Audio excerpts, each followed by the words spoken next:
Seharusnya fokus elit itu sudah harus ke sana sebenarnya, Bang. Jadi kalau ada segelintir kelompok yang sampai sekarang masih menjadi pemarah dan tidak pernah bisa menerima kekalahannya itu, ya kita nggak bisa larang mereka untuk tidak. Tetapi seharusnya kita bisa abaikan itu. Yang begini-begini Bang, ini adalah problem sistemik. Ya, maksud Pak Prabowo itu, niat saya baik loh, saya mau nutup kebocoran supaya ekonomi kita membesar, skalanya gede, karena kebocoran itu ada sekian ribu triliun. Yang kedua, saya mau tutup nih. Misalnya beliau bilang, saya nggak mau lagi lihat orang tinggal kumuh. Coba Abang lihat itu yang dia lakukan di Muara, kemarin itu Muara Baru apa di mana itu beliau itu kemarin tuh.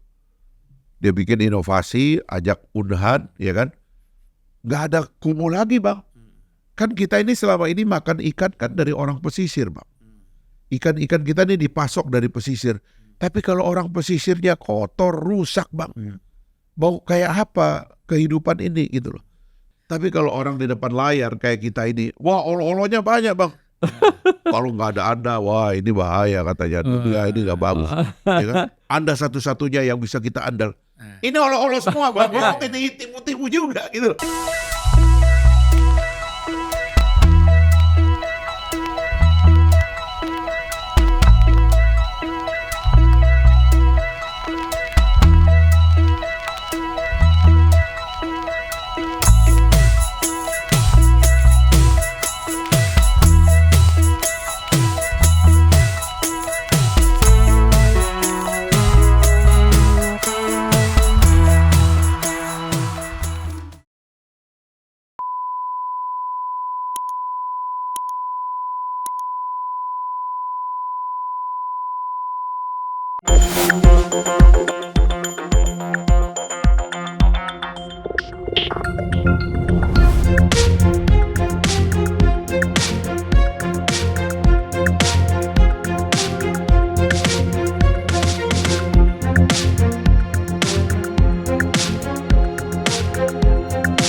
Bismillahirrahmanirrahim. Assalamualaikum warahmatullahi wabarakatuh. Salam sejahtera buat kita semua. Salam juga untuk seluruh para penonton Unpacking Indonesia dimanapun berada. Selamat datang Bro Lim. Makasih, Bang. Bro JG Lim. Bro Lim. Simple. Ya simple, Bro Lim simple. Kemudian Bung Fahri Hamzah. Siap. Biar singkat Fahri aja kan. Di tengah-tengah kesibukan ya. Iya. Ya. Tapi Bro Lim udah datang berapa hari dari Singapura. Iya. Kalau Bung Fahri kan nampaknya bolak-balik dari Sumbawa ya. Ada urusan macam-macam. Iya, kampung halaman. Dan terakhir ngurus Sumbawa Sale. Sale to Indonesia. Ya. Itu biasa harus dijaga. Tempat-tempat yang sudah dibangun itu kalau nggak dijaga rusak lagi. Iya. Baik, Bro Lim, Bung Fahri, nampaknya kita ini kan mau masuki masa transisi ya. Semakin dekat dari Pak Jokowi ke sebulan lagi Pak Prabowo. Ya. Sebulan lagi. Tetapi nampaknya kalau kita bicara serangan ke Pak Jokowi itu semakin kencang. Ya kan? Sementara satu pihak dukungan kepada Pak Prabowo juga semakin solid. Tentu orang-orang yang menyerang ini berpikir sudah ada perpecahan kan gitu. Itu keinginan mereka. Ya. Padahal sebagaimana kita ketahui bahwa hubungan Pak Jokowi dan Pak Prabowo tidak tergantung kepada serangan itu ya. Kebencian kepada Pak Jokowi dan ingin mengadu domba antara Jokowi dengan Prabowo itu tidak ada pengaruhnya sebenarnya. Tapi namanya orang usaha kan kita mau bilang apa ya? Usaha kata orang Betawi kan? Iya. Ya silakan aja lah. Iya. Nah kemudian situasi koalisi partai ini kan harus solid ya. Ini tidak boleh terpecah belah karena tidak mudah membangun soliditas koalisi itu. walaupun orang merasakan atau beranggapan persepsi orang bahwa dengan perbedaan di Banten misalnya, Golkar dari Kim mengusung Airin yang bersama dengan PDIP, ataupun ada Gubernur Jawa Barat, PKS mengusung calonnya sendiri, Ahmad Saiku misalnya. Orang kan merasa ini adalah perpecahan. Iya. Kalau persepsi saya tentu tidak ya. Tapi kan nanti Bung Pahri dan Bro Lim yang lebih tahulah sebagai ordal kan. Orang dalam, kalau saya kan orang luar. Persepsi dari luar aja. Nah, kemudian ada upaya-upaya PDIP juga harus masuk ke dalam koalisi ini.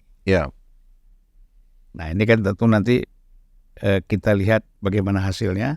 Tapi sebelum sampai ke situ, Bung Pahri mungkin bisa memberikan penjelasan. Silakan, Bung. Ya, kalau soal opini publik terutama ya, memang sekarang ini ada masa-masa peralihan karena politik kita ini memang masih bicara tentang aktor-aktor, kurang bicara gagasannya. Itu berkali-kali kita sering bicara, itu perpindahan aktor ini yang membingungkan gitu. Jadi misalnya kubu Anies sama Ganjar yang kalah, mereka ini kan pada dasarnya kan anti Pak Jokowi kan. Nah, Pak Jokowinya masih eksis, ya kan, bahkan menang karena bersama yang menang.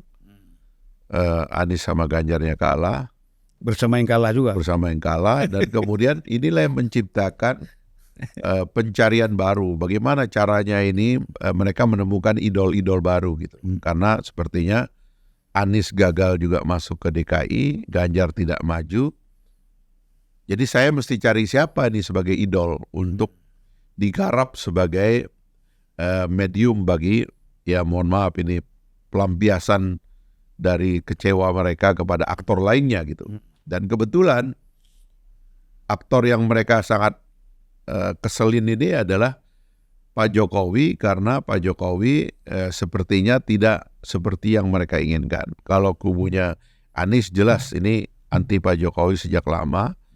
Kemudian kubu Ganjar ini adalah sisa-sisa yang pernah mendukung Pak Jokowi, terus marah karena Pak Jokowi memilih Pak Prabowo. Nah, mereka mesti mencari jagoan baru, tidak ketemu. Nah, ketemulah yang terdekat itu adalah pengen masuk ke Pak Prabowo. Itu loh, sehingga berharap Pak Prabowo itu akan meninggalkan Pak Jokowi. Kira-kira di logikanya kan begitu. Maka dilancarkanlah serangan gitu, pecah belah supaya lagi-lagi Pak Prabowo itu karena Pak Jokowi sebentar lagi udah ditinggalkan aja, dan mereka siap untuk menjadi pendukung baru. Jadi dengarlah ceramah-ceramah dari tokoh agama yang mengatakan udah biar aja, dia kan udah mau selesai, kata kayak gitu kan. Kemudian partai-partai yang ngomong bahwa kami lebih punya tradisi loyal daripada Pak Jokowi, ya kan, kalau bisa kami mau masuk koalisi, tapi Jokowinya jangan masuk, bahkan kalau bisa nanti Gibrannya juga diganti di tengah jalan. Ini adalah desain daripada mereka-mereka yang sebenarnya mencari idol baru dan tidak tahu caranya melampiaskan kekecewaannya. Nah, karena ini hanyalah kekecewaan, saya kira mudah-mudahan pemimpin kita dewasa membaca ini. Ini adalah sebenarnya manajemen komunikasi saja. Nanti harus ada komunikasi elit yang justru nuntasin ini, Bang. Supaya rakyat itu juga tahu kalau kita berbeda itu sebenarnya beda apa sih sebenarnya gitu. Kan beda jalan pikiran, beda cara kita melihat persoalan. Bukan perbedaan kalau nggak bersama dia berarti kita beda. Nggak begitu, karena orang ini kan aktornya berubah-ubah. Tapi konsepnya kan boleh jadi konsep yang tadinya dibawa oleh aktor yang sudah tidak ada, sekarang juga ada di aktor yang sekarang ada. Ya kayak misalnya kalau berbicara tentang kemandirian bangsa, ya kan, keberanian menghadapi kekuatan-kekuatan asing yang mungkin diidolkan di calon yang kalah. Tapi coba berpikir, apa Pak Prabowo bisa diragukan soal seperti itu? Kan tidak, ya sudah. Karena gagasannya sama ya kita ikut kan gitu kira-kira. Nah apalagi kalau kita bicara payung besarnya rekonsiliasi, justru kita ingin mau mulai tradisi agar antara pemimpin yang lama dengan yang baru itu terus bersatu bahkan merangkul yang lain-lainnya. Karena dunia memerlukan persatuan para pemimpin di Indonesia. Abang bayangkan tuh Amerika Serikat politiknya belum pernah sesadis ini. Donald Trump mau dibunuh 2 kali, ya kan? Kalau orang ngerti tentara bang, itu kalau orang kena kuping tuh bang, itu artinya memang mau dibunuh beneran, bukan pura-pura. So, kuping dan otak ini kan dekat bang, ya kan? Coba bayangkan Amerika kayak gitu sekarang bang, elitnya itu berpecah di mana-mana, elit tuh pecah. Kita dong harus bangsa Indonesia, bangsa besar ini membangun tradisi. Ya sekarang kita bersatu karena kita mau melampaui mereka. Kita yang mau menjadi pemain baru sekarang di dunia ini. Kenapa bukan kitanya yang bersatu? Nah kira-kira harus ke situ logikanya kita bawa bang, supaya kita jangan melihat terus-menerus gitu ya. Orang-orang yang kecewa saja. Kalau politik ini mengelola orang kecewa tapi bukan orang rasional, itu akan melelahkan dan berbahaya bang. Karena orang kecewa itu bisa naik pitam dan bisa hilang akalnya dan merusak gitu. Gampang naik darah ya. Gampang darah. Sementara kita harus menurunkan darah ini. Bro Lim, ini memang apa yang disampaikan Bung Fahri tadi kan ya satu sisi menyenangkan. Karena bahwa kita bisa membaca upaya-upaya orang yang ingin memecah belah ini. Satu sisi kita juga memprihatinkan. Karena orang-orang ini tetap dengan polanya sendiri kan gitu. Nah jadi kalau kita lihat gini Bro Lim ya, bahwa kembali lagi persoalan ini kan politik kita ini kembali lagi kan pada soliditas partai politik sebenarnya. Ya. Bahkan apakah dia ada dalam koalisi atau tidak, ya kan? Sebenarnya kalau dia berpikir pada gagasan, visi dan misi yang sama untuk kepentingan bangsa negara, tidak dalam koalisi pun sebenarnya nggak ada masalah. Nah, tetapi kalau dia memang punya kepentingan sendiri, bahkan hanya dasar kecewa kan gitu.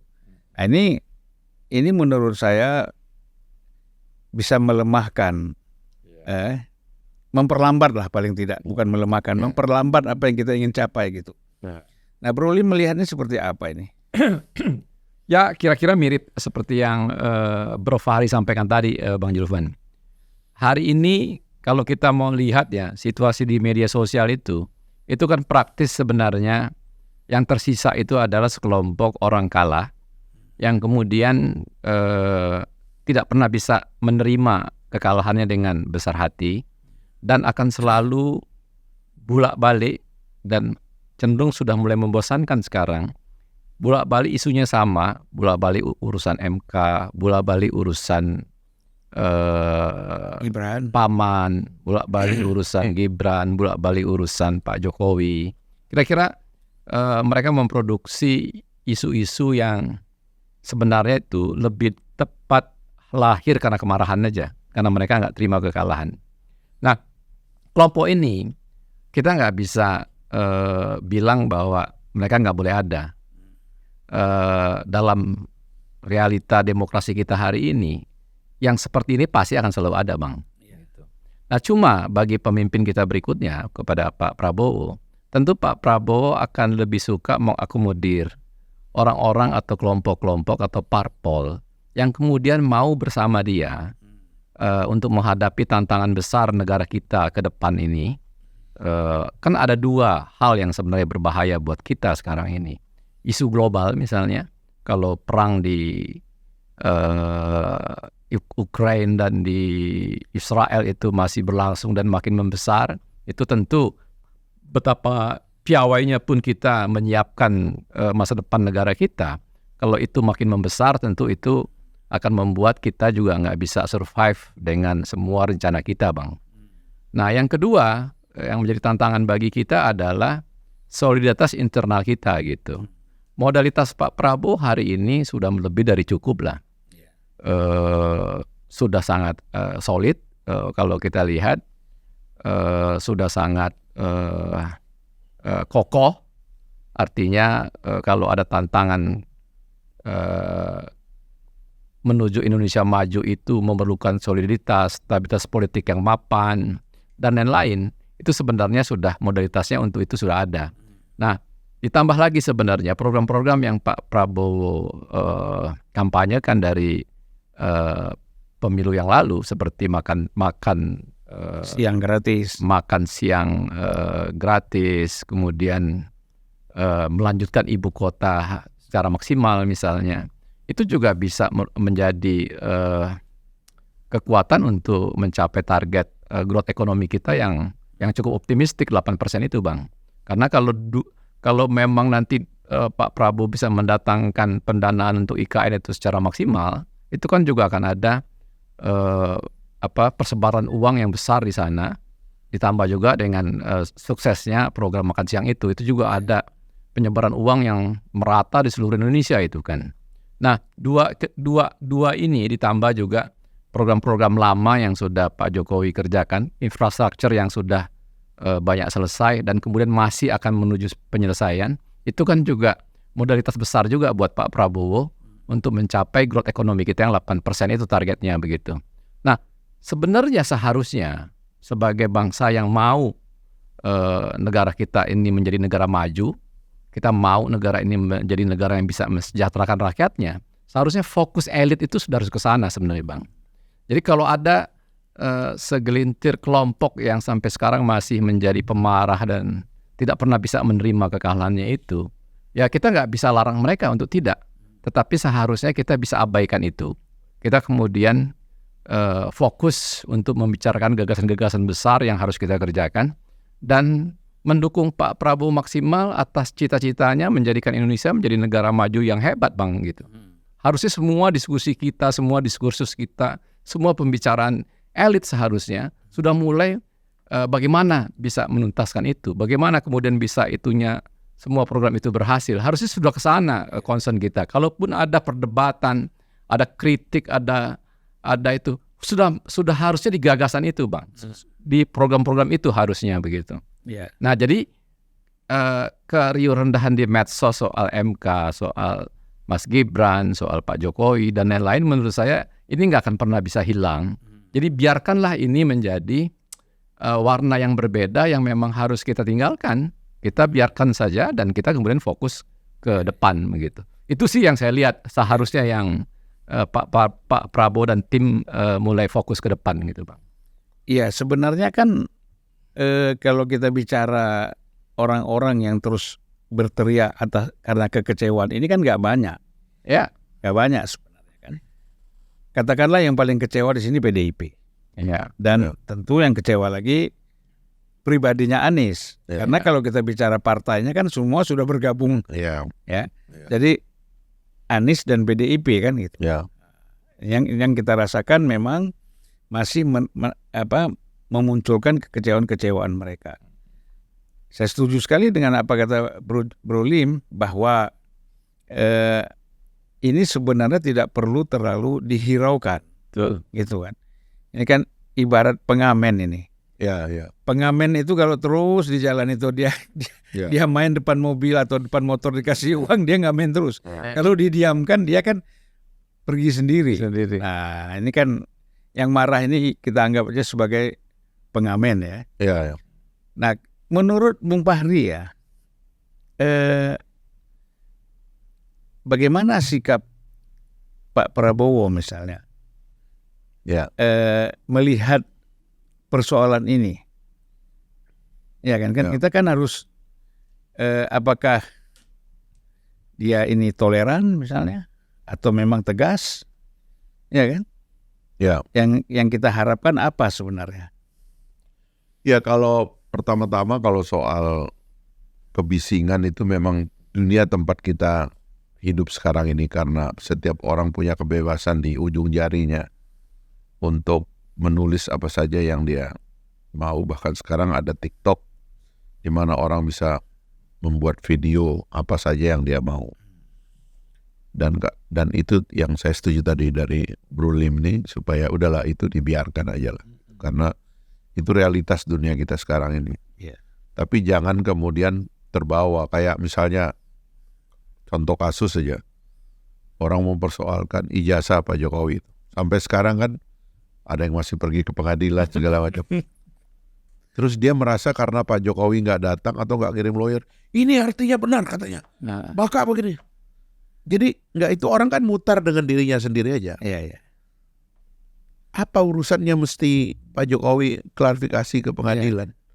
Dia udah ikut pilkada dari Solo 2 kali, Jakarta, presiden 2 kali. Terus harus datang ke orang itu, ke pengadilan. Tapi orang itu sur gitu loh. Jadi tiap hari bikin siaran langsung, tidak datang lagi katanya. Ini artinya kan benar kita katanya gitu. Jadi ini putar dengan dirinya sendiri. Dia sibuk sendiri. Banyak itu kayak misalnya bikin akun ya kan, Pupu Papa apa namanya itu kan. Oh ini benar katanya, inilah buktinya. Itu artinya sudah terjadi perpecahan. Ini otak dia sendiri, kita nggak tahu.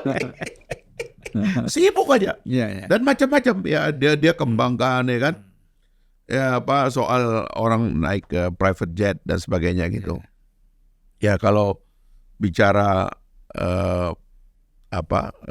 perbandingan gitu, ada pejabat Indonesia yang nggak merasa bersalah naik private jet berkali-kali. Ya kan, pada saat dia masih menjabat atau pada saat dia sedang menjadi kandidat, itu dua-duanya itu problematik gitu Bang. Iya. Nah, tapi itu jadinya ribut begitu. Jadi, nah inilah ya perdebatan yang kehilangan substansi. Saya kira ya suatu hari memang juru bicaranya harus lebih mantap supaya nyisir yang begini-begini itu. Jangan ada orang yang merasa tiap hari itu benar hanya karena jempolnya di atas toilet kadang-kadang. Dia nulis yang enggak, terus di bawahnya ada ribuan komentar. Dia bilang, wah itu mantap itu katanya. Lanjutkan katanya. Dia sendiri sur. Dia ini lagi addicted dengan dopamin aja. Ini otaknya itu lagi kena candu sebenarnya. Jadi memang banyak yang begitu sekarang di dunia ini. Tapi ya udahlah, memang dunia tempat kita hidup kayak begitu kan. Dan itu menjadi sumber dari hiburan orang kadang-kadang nggak apa-apa gitu. Tapi elit nggak boleh begitu. Elit ini harus gandrung kepada rekonsiliasi, kepada upaya untuk membangun kembali pembelahan yang terjadi kita akhiri. Karena pembelahan-pembelahan yang tidak berarti. Karena sentimen pribadi, karena problem pribadi itu mulai kita hilangkan. Kalau kita berbeda itu dalam negara demokrasi, sebaiknya kita berbeda gagasan. Dan perbedaan gagasan itu ada tempatnya. Kita bisa menulisnya itu dalam konstitusi partai, ADART partai kita. Sehingga nanti begitu kita punya pejabat publik, dia punya pandangan yang berbeda. Soal makan bergizi, ya kan?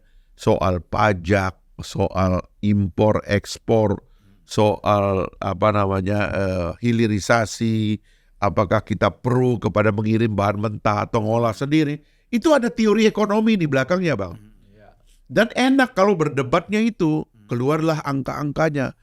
Kalau hilirisasi terjadi, keuntungan kita sekian triliun, sekian billion US dollar. Tapi kalau kita tidak, ini akan keuntungannya sekian. Efeknya ini. Enak kan dengarnya Bang? Ini enggak, kadang-kadang yang diributkan ini enggak kecewa, ya tersinggung. Tidak produktif. Dan sekarang bangsa kita harus sana. Saya menganggap Pak Prabowo itu akan mengembalikan itu Bang. Karena beliau orang yang tidak pernah soal pribadi itu jadi persoalan. Beliau orang yang longgar hatinya, nggak pernah dendam sama orang, nggak pernah nyimpen, nggak pernah memusuhi orang. Dan dia orang yang sudah melalui ini dengan dahsyat Bang. Bayangkan Bang, 98 itu, saya sebagai anak muda ya, setelah melihat dia sebagai hero, tiba-tiba dia kena semua macam tuduhan Bang. Menculik, kudeta, segala macam semua. Dulu tuh kalau ada bom di Papua, OPM lagi nembak, itu anak buahnya Prabowo. Dulu begitu Bang, sakit. Dan dia udah lalu itu, dan dia anggap itu udah selesai. Sekarang ini kita bersatu, ayo jadi negara besar yuk. Songsong Indonesia Emas 2045 ini banyak generasi muda kita ini yang perlu pekerjaan, perlu tempat untuk mengekspresikan dirinya, membangun bangsa yang besar ini. Ayo kita satu ke situ. Bukan berarti bahwa kemudian orang tidak boleh ngeritik pemerintah, mengkoreksi kebijakan, itu ada tempatnya Bang. Gitu loh. Kita juga waktu dulu belum ada sosial media Bang. Nggak seenaknya tiap pagi dia bangun pagi belum apa-apa dia keluar maki-maki di situ. Mesti riset dulu. NGO zaman dulu Bang, riset dulu. Dapat pembiayaan, riset dulu. Habis itu bikin analisis data statistiknya diungkap. dipublish. Enak kita bacanya, Bang. Ya. Sekarang ini yang ribut ini kan nggak ada risetnya, Bang. Nggak ada dewan redaksi. Dan tidak semua orang yang berpengalaman seperti Abang, orang senior di dunia jurnalistik, tahulah mengambil kesimpulan itu gimana sih caranya. Fakta itu dibaca kayak apa sih. Sekarang itu udah liwat semua, Bang. Nah, karena itu saya kira ini waktu kita elit-elitnya itu jangan terganggu sama itu. Be positif. Ya. Ini presidennya mau kita bersatu dan Pak Jokowi sudah merintis dengan Pak Prabowo persatuan ini. Ayo kita gabung untuk bersatu, bukan untuk bersekongkol dan melakukan kejahatan ya. Untuk bersatu demi bangsa ini dengan fungsi kita masing-masing. Kita bikin profesional lembaga negaranya, kita bikin pejabatnya semakin bertanggung jawab. Itu kita lakukan bareng-bareng. Ya. Saya kira itu yang nanti bisa membuat kita ini jadi mikir juga gitu. Ngapain sih? Saya ada teman-teman di sosial media itu akademisi, Bang. Gelarnya doktor, ya kan? Dan katanya pernah nulis buku juga. Saya sedih ngelihatnya itu karena akhirnya dopaminnya ini yang bekerja. Sur itu gitu loh. Jadi hari-hari nyari sur. Ya. Dan akhirnya dia cuma melayani ya yang kacau-kacau lah begitu. Nah, padahal ini kan harusnya mereka berkontribusi lebih positif untuk menulis gagasan-gagasan yang solid tentang itu dan kita diskusikan secara matang. Sebab harusnya memang Bang di masa depan harus ada jalan bagi gagasan-gagasan baik masuk ke dalam kebijakan. Karena itulah saya sendiri kan cenderung tuh teman-teman tuh saya dorong, ayo bikin partai, ayo masuk partai, bikin riset di partai, tulis buku, bikin gagasan baru. Itu baik bagi Indonesia ke depan, Bang. Pelembagaan gagasan-gagasan itu. Saya kira itu, Bang. Ya, jadi sebenarnya tidak ada yang perlu dihebohkan atau diributkan kan.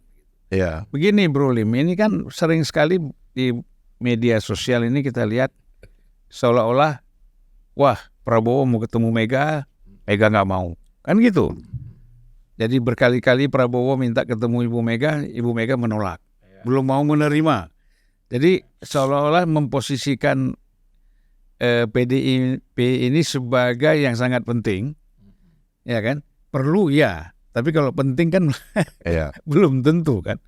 Nah, sehingga ini kan tadi yang namanya kita sebut tadi apakah pengamen namanya, yang kecewa namanya, ini kan semakin seolah-olah mereka ini mendapat angin dengan isu-isu seperti ini. Nah, Bro Lim, apa benar ini? Pak Prabowo ini sebenarnya kepingin sekali bertemu dengan Ibu Mega.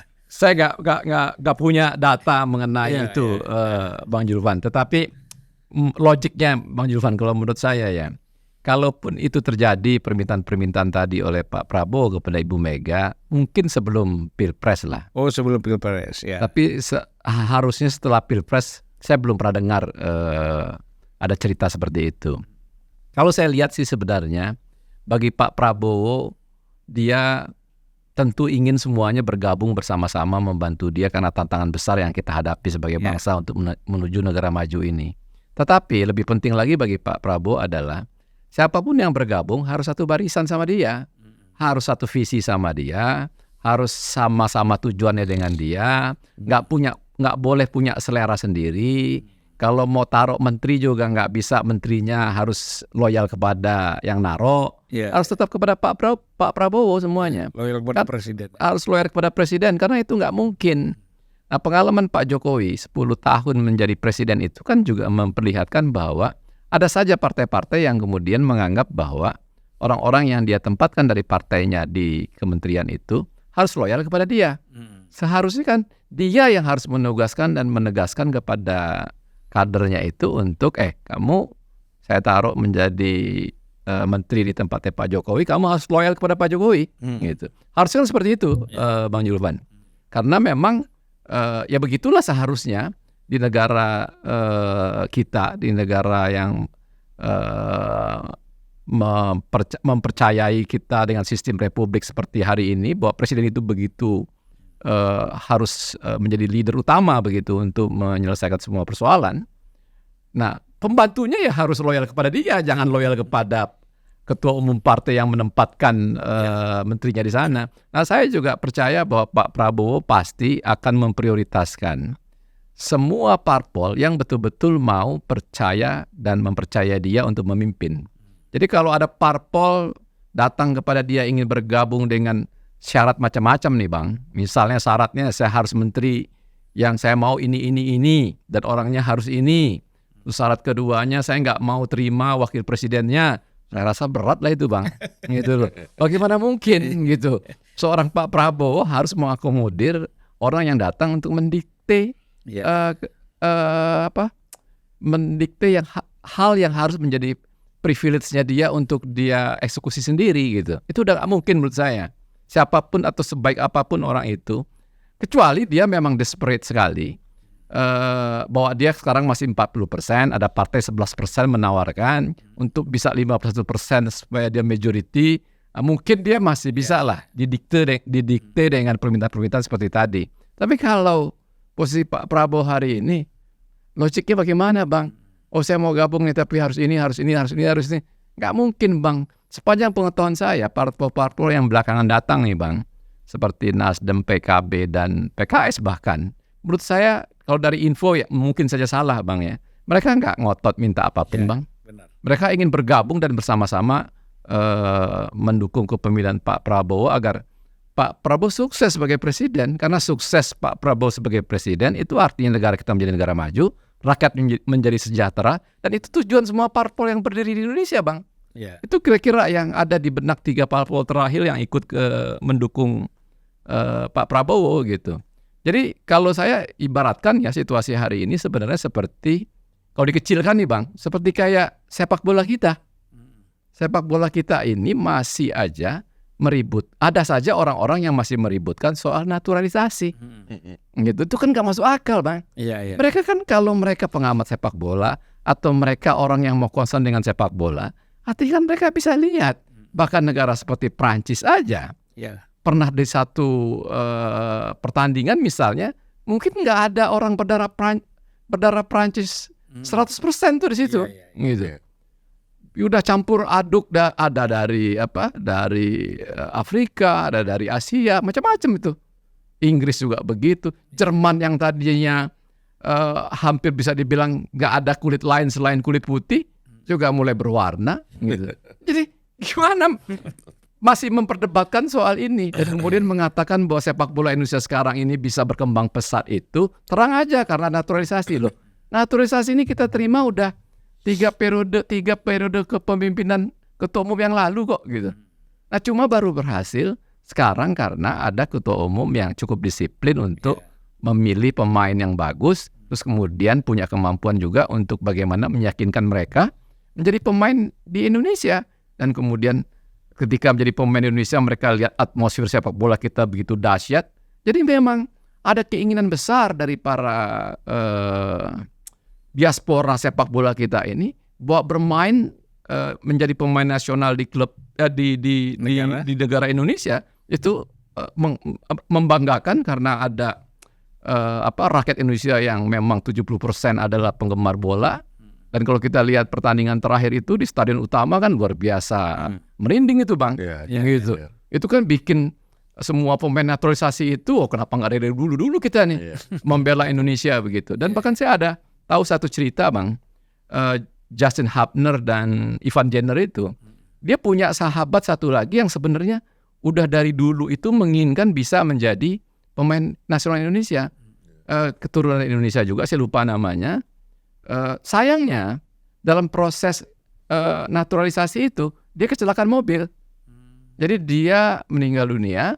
Nah yang 2 ini nih yang berhasil, yang tadinya memimpikan mereka bisa bertiga bersama-sama membela Indonesia, itu kalau setiap selesai pertandingan itu selalu mengenang si sahabatnya ini, saya lupa namanya itu. Wah itu kan kalau kita dengar cerita Justin Hubner dan Ivan Jenner itu, luar biasa kan. Jadi mereka muda-muda jauh-jauh hari dari sekarang ini mereka sudah bercita-cita menjadi pemain nasional Indonesia. Belum terbayang mereka bagaimana caranya mungkin ketika itu gitu. Dan sekarang terjadi gitu. Dan kita lihat sekarang ya kita nonton sepak bola juga sekarang semangat sekali karena memang ada hope, Bang, ada harapan kita untuk menuju Piala Dunia gitu. Kalau yang lalu kan kita nggak ada harapan. Nah, begitu juga dengan kepemimpinan Pak Prabowo hari ini. Kita juga dapat hope itu. Itu yang mahal sekali, Bang. Hope itu diberikan oleh Pak Prabowo bahwa di kepemimpinan saya kita akan bawa negara ini menjadi negara maju. Nah, hope itu yang dibutuhkan oleh bangsa Indonesia hari ini, bukan kemarahan, bukan kenyinyiran, dan sifat-sifat yang nggak pernah bisa menerima kekalahan itu. Wah, itu berat sekali, Bang. Gitu. Jadi kalau saya sih udah mulai malas membicarakan kelompok itu. Gitu. Iya. Setuju. Kita pengen mikirin ke depan kok. Betul, Gitu. betul. Jadi kalau kita bicara sepak bola tadi lebih pada ketidaksukaan kepada Erick Thohir itu sukses. Kan? Karena itu ketua umum PSSI Erick ini, karena dia sukses kita nggak suka. Ini Prabowo juga begitu kan? itu. Kalau Pak Jokowi udah habis-habisan lah ya. Sudah mereka tumpahkan semua, kan? Tinggal sisa-sisanya aja yang belum ini. Nah, kita tahulah siapa partai yang memang ingin mengatur-ngatur, ingin sebenarnya bukan mengatur, ini mengacaukan. Nah, ini saya kira Pak Prabowo sudah paham lah soal ini ya. Nah, satu lagi ini Bung Pari. Pak Prabowo tuh mengatakan saya akan kejar koruptor itu sampai kemanapun. Kedua, saya akan kejar ini mafia-mafia narkotik. Kan itu statement dia. Kalau kita tambah lagi yang ketiga adalah soal intelijen, jangan memecah belah bangsa. Ya kan? Banyak kerjaan-kerjaan kita menghadapi dunia luar ini yang mengacaukan Indonesia kan gitu. Nah, jadi kalau kita lihat dari sini kan sebenarnya Pak Prabowo ini ingin membangun clean government, good governance kan gitu. Nah, Bung Pari bagaimana melihat ini? Sebenarnya mungkin ada dua hal yang dari Pak Prabowo dan Pak Jokowi itu akan mirip ya Bang ya, yaitu fokusnya pada ekonomi. Jadi maksudnya itu, kita jangan ngomong yang lain dulu, nih kita nih masih lapar lah kira-kira gitu. Makanya kalau kita lihat kebijakannya itu kan ada dua yang menonjol. Satu dia bilang tutup kebocoran, yang kedua itu tutup ketimpangan. Jadi ini adalah kebijakan utama Pak Prabowo yang akan memang mengisi dua roda yang kempes dalam perekonomian kita. Ya, yang pertama kebocoran APBN, sumber daya alam, korupsi dan sebagainya, itu salah satunya. Yang kedua ini adalah ketimpangan, Bang. Ya, ada kelompok yang karena kebebasan pasar dan sebagainya itu melaju terlalu cepat, tapi ada yang ketinggalan. Nah, yang ketinggalan ini yang mau beliau selesaikan. Misalnya dia bilang nggak boleh ada orang yang dari kecil kurang gizi, kasih makan. Yang kedua nggak boleh ketinggalan pengetahuannya, akan dikasih pasok ilmunya. Yang ketiga mungkin soal kesehatan mental, ini juga akan dipenuhi supaya orang tuh tumbuh bareng gitu Bang. Karena tidak ada persatuan dan soliditas berbangsa dalam jangka panjang kalau pada kenyataannya kita tidak hidup dalam suasana yang sama ya. Terlalu banyak ketimpangan yang kasat mata gitu. Nah, itu yang suka menyebabkan Pak Prabowo itu bilang, dari itu semua yang jelek apa sih gitu. Kenapa nggak bisa kita ikut aja lah gitu. Nah, itu mungkin asumsi beliau supaya politik itu menyesuaikan gitu loh. Makanya kayak partai-partai, ketua umum partai juga tolonglah menyesuaikan lah. Pak Prabowo ingin memberantas korupsi misalnya. Kenapa sih partai-partai terjebak korupsi? Kan ada sebabnya. Ya sebabnya karena aturan pembiayaan kampanye nggak clear. Ketua umum partai kemana-mana bicaranya kita perlu uang untuk biaya partai. Akhirnya quote-unquote mentolerir kalau pejabat publik yang berasal dari partai itu suruh main Bang. Kamu ke sana, ya kan? Bikin keputusan ini, meskipun salah itu ada uangnya kan.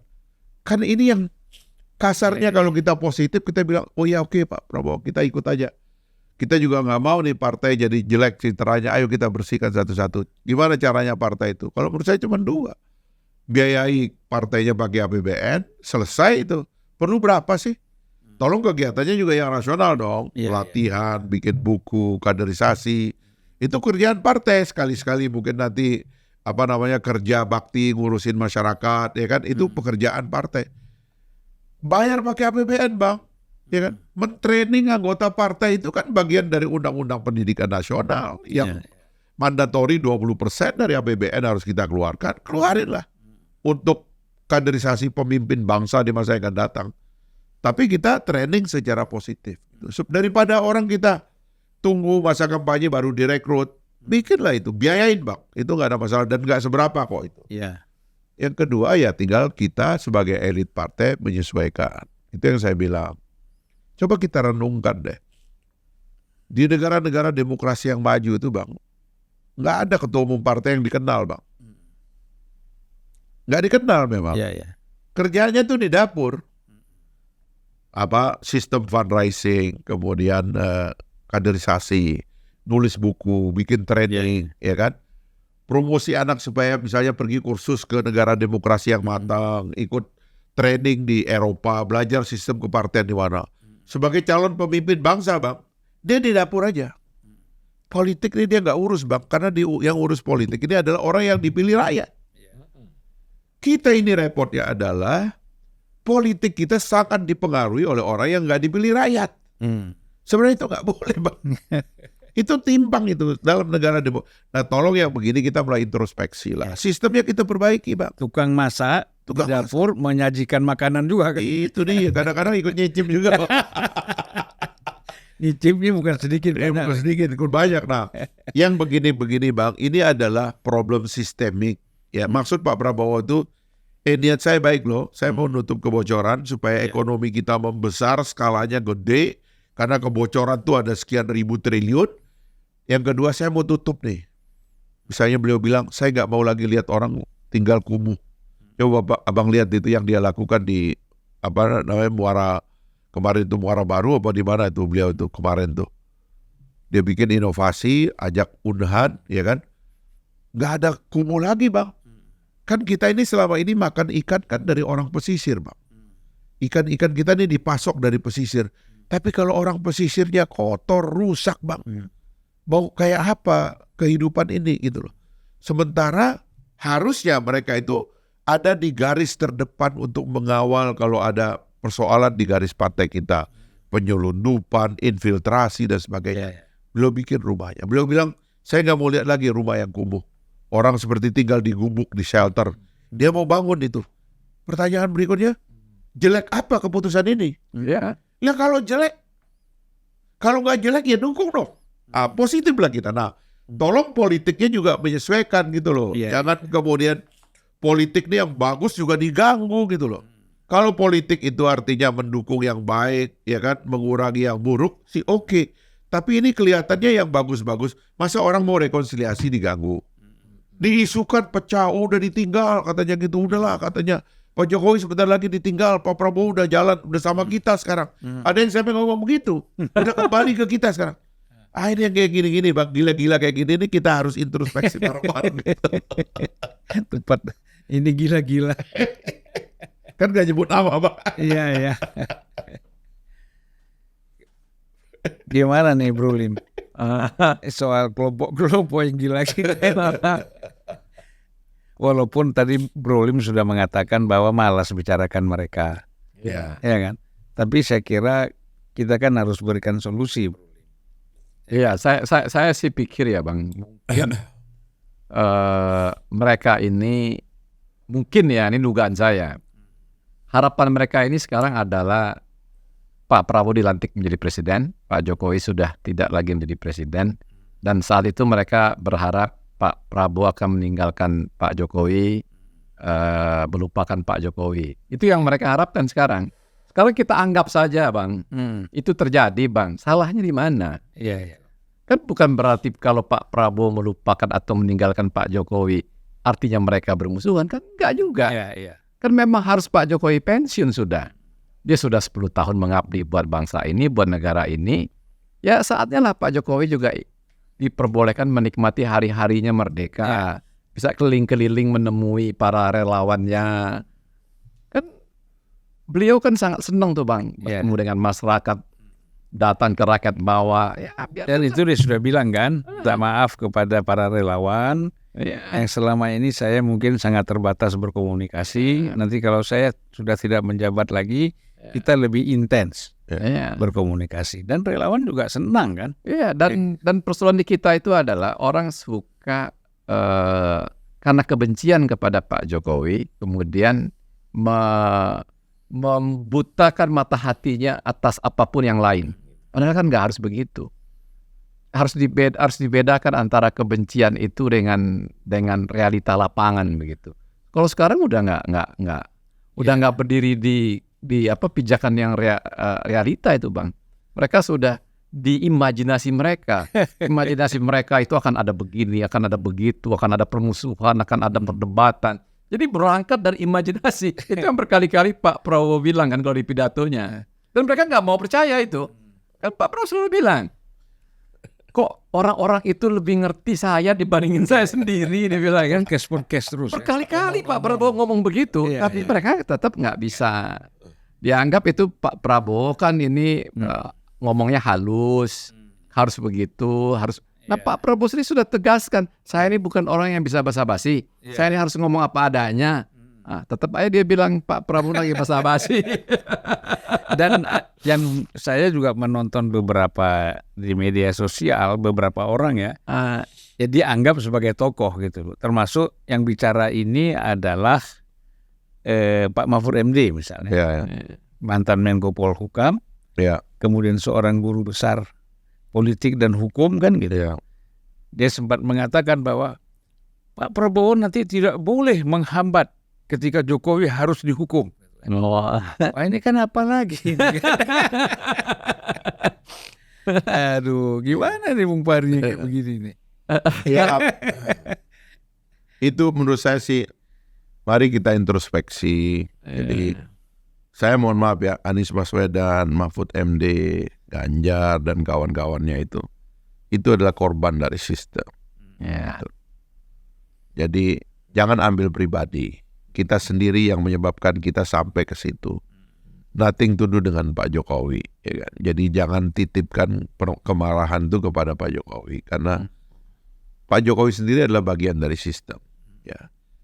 Dan bahkan saya sering berkali-kali mengatakan, ada hambatan-hambatan sistem yang kemarin-kemarin itu dihambat oleh bukan orang yang ada di atas meja kekuasaan, tapi di belakang.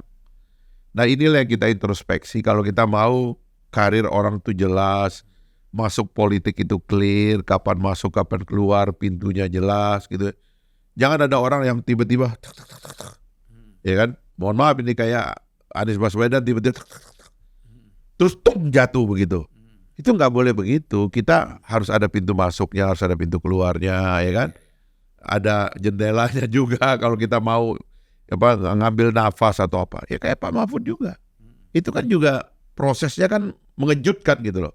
Tiba-tiba beliau pakai baju putih udah siap diumumkan jadi wakil, nggak jadi. Ya kan? Tiba-tiba jadi Menko. Yang katanya Pak Jokowi sendiri pingin ngasih beliau itu karena melihat proses yang ada. Banyak yang nggak setuju, tapi beliau, ya kan kira-kira kita mikir juga. Kalau ada orang ngolok-ngolok saya, suruh saya maju nih, jangan-jangan ini ngolok-ngolok aja ini gitu kan. Dan akhirnya gara-gara pribadi kita berlebihan juga jadinya. Padahal kita sudah di tempat yang luar biasa, seolah-olah kalau bukan kita, ini nggak beres semua ini. Banyak juga nih di dalam politik ini, mohon maaf ini Bang Ujengi, Anda kan orang di belakang layar ya, jadi rada-rada nggak kena beginian. Tapi kalau orang di depan layar kayak kita ini, wah olo-olonya banyak Bang. Kalau nggak ada Anda, wah ini bahaya katanya. Ya, ini nggak bagus. Ya kan? Anda satu-satunya yang bisa kita andal. Ini olo-olo semua Bang. Ini tipu-tipu juga gitu. Kalau nggak hati-hati sur juga kita. Nanti begitu kita jatuh nggak ada yang nemenin gitu. Itu nggak boleh. Bisa dipanggil apa namanya? Raul. Rasul. Raja segala ulo. Akhirnya kayak gini. Menurut saya ini soal sistem. Kita perbaiki lah. Kalau mau berkarir ada tangganya. Kalau di market aja ada kan. Kalau kita mau perusahaan kecil kita bikin firma. Nanti bikin CV. Kalau mau ikut tender katanya harus PT. Ya kan? Tender gede harus perusahaan terbuka. Itu ada tahapannya Bang. Kita nih mesti ngerti gitu loh aturan-aturan kayak gini supaya kita jangan personalisasi masalahnya. Iya. Saya kira itu Bang, sebagai orang berilmu mereka tahu lah ini ada ilmunya. Jangan salahkan individu. Dalam demokrasi nggak bisa kita salahkan individu. Yang salah adalah sistemnya. Sistem kita perbaiki. Inilah pekerjaan kita hari-hari. Guru-guru besar yang tadinya terjun berpolitik pada masa kampanye, tarik diri sekarang. Masuk kampus, bikin rumusan, ini masalah kita, ini masalah sistem. Kita ajukan ke DPR sekarang, kita ajukan ke Presiden. Dan karena ini masanya bukan masa kampanye Bang, lebih mungkin didengar. Tapi kalau sudah masa kampanye, kita lengan kita lipat-lipat, kita bilang ini salah, oh ini lagi ikut kampanye, ini berpolitik. Karena tembak, marah. Padahal dia lagi ikut kampanye. Nah yang begini, tolong kita atur lah, jadwal kita juga kita perbaiki lah. Jangan kacau kita ini Bang. Kadang-kadang gitu juga, tiba masa tiba akal. Nggak ada rencana, nggak tahu tempat, nggak tahu situasi. Ini mesti kita atur baik-baik Bang. Bahkan yang lebih kasihan Bang Julpan, ada sahabat-sahabat saya juga lah. Mereka itu bisa menulis ya Bang. Wah, Jokowi ini 9 tahun spektakuler. Dalam waktu sisa menjelang 10 tahun hancur lebur. Jadi orang yang paling terhinakan. Kayak begitulah kalimatnya. Gitu. Saya bilang, aduh, perasaan teman-teman saya ini kan pinter-pinter ya Bang. Lulusan universitas terbaik. Pokoknya orang hebat lah gitu loh. Kok bisa dia membaca situasi hanya berdasarkan keriuh rendahan di media sosial begitu. Yang saya kasihan nanti saat dia kemudian melihat, saya percaya dia masih percaya lembaga survei yang kredibel lah gitu. Kalau besok keluar dari lembaga survei kepuasan publik kepada Pak Jokowi masih 60% misalnya, kan bisa nangis dia Bang. Dia bilang luluh lantak 9 tahun spektakuler. Wah, dalam waktu cepat langsung menjadi orang yang paling terhinakan. Gak akan ada lagi orang suka sama dia. Wah, itu sih saya sedih juga begitu. Itu teman saya pinter sebenarnya gitu. Kan harusnya kok bisa dia mengambil kesimpulan itu hanya dari perdebatan di Twitter atau di media sosial gitu. Itu kasihan sekali Bang. Kata orang pertama bisa salah minum obat. Kedua yang lebih luas lagi itu salah gaul. Mungkin salah gaul Bang. Salah dapat informasi atau ya kita ini kan pengalaman ya. Bro Lim, kemudian Bung Fahri, saya, kita ini kan kalau ingin mencapai sesuatu dan kita vokal gitu kan. Itu banyak sekali kan. Yang tadi seolah-olah mendukung, bikin kita sur ya kan, gak hebat, puji-pujian kan. Nah ini kalau nggak hati-hati kita jatuh sendiri. Itu yang banyak. Padahal tadi duduk sendiri nih, sebagai peneliti, sebagai orang intelektual dia duduk sendiri. Tapi begitu statementnya keluar seperti yang kata Bro Lim tadi, banyak yang datang itu kan. Hebat kau memang. Terusin aja kita kan. Harus abang yang maju. Itulah paling bahaya rasul itu kan. Tukang-tukang ulo ini banyak. Kalau nggak hati-hati ya. Baiklah, program kita udah berapa? Ya kita udah cukup ya, sudah 50 menit lebih ini kita. Mudah-mudahan ya cukup besar lah manfaat apa yang kita sampaikan, terutama untuk mengajak semua orang itu solid mendukung pemerintahan ke depan agar lebih sukses dan lebih mencapai target yang diinginkan. Terima kasih. Assalamualaikum warahmatullahi wabarakatuh. Terima kasih. Luar biasa.